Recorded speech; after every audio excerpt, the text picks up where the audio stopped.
Ang SDN28 ba, pwede ba sa mga tuta ito? Yan ang tanong ni Ma'am Faith, no? Sabi niya, "Hi Doc, nagkamali yata ako ng bili ng SDN for my puppy. Ang nabili ko po ay SDN28. Okay lang po ba yon? O dapat SDN42? Ang best po para sa mga puppies, SDN42. Pero pag SDN28 ang nabili nyo, okay na yan kaysa isoli nyo pa. Kasi yung SDN28, pinalabnaw lang naman po natin, dinagdagan natin ng extra rice, na ground rice at saka extra na wheat. Ayan, para po bumaba yung percentage ng protein, percentage ng meats. Kaya po natin ginawa yan ay para sa dalawa. Una, para po bumaba yung cost niya per kilogram. Okay, kasi marami naghahanap ng mura per kilogram at namamahalan sila per kilogram sa SDN42. Akala nila kasi mamahalan sila. Hindi nila alam yung konsepto ng concentrated dog food lang kasi ang SDN42. Kaya akala nyo mahal, pero makakatipid kayo. Ngayon, kininate natin yung SDN28 para doon sa mga gustong sa perception nila, nakamura sila dahil mura siya per kilo. Pangalawa is para doon sa mga natatakot magbigay ng mataas na protein content percentage sa kanilang mga aso. May mga tao talaga natatakot sa high percentage ng protein. Baka ma-over-protein daw yung mga aso niya. Ayan, naglagay tayo ng 28% protein lang sa SDN28. Actually, hindi naman po masama yung mataas ang percentage ng protein. Basta papakain nyo lang naman at the recommended feeding amount per day. Kasi ang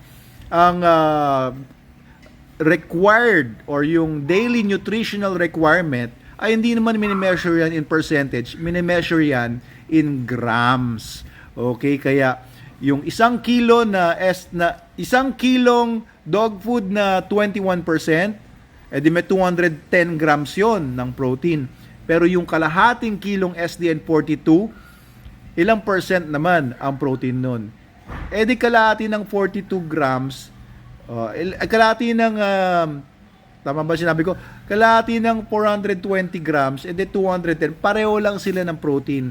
Yung SDN42 na kalahating kilo at saka yung ibang dog food na 21% ang protein, edi pareho lang sila ng protein. Mathematics lang yan. Medyo complicated lang. Marami sa atin na ayaw ng math kasi. Pero po, kung magpapakain kayo sa puppy ninyo ngayon ng SDN28, medyo dadagdagan nyo ngayon yung volume ng ipapakain ninyo sa aso nyo. Sundin nyo lang po yung feeding guide. Medyo magdadagdag lang po kayong konti kasi puppy po yung aso ninyo. Lalo na SDN21, pwede ninyo mapakainin SDN21 yung puppy ninyo, pero ang dami nyo dapat ipakain para makuha niya yung nutrition na kailangan niya. Kaya maganda yung SDN42, tipid lang, konti lang papakain nyo, tapos na. Hindi niya kailangan maging botchog sa kakakain ng napakaraming volume kasi puro extenders yung kinain niya. Okay, so ano lang, konting idea lang din, meron tayong ilalabas soon na SDN18 naman para doon sa mga gusto lang talaga ng basta dog food lang. SDN18 para mabenta natin ng less than 100 pesos per kilo din.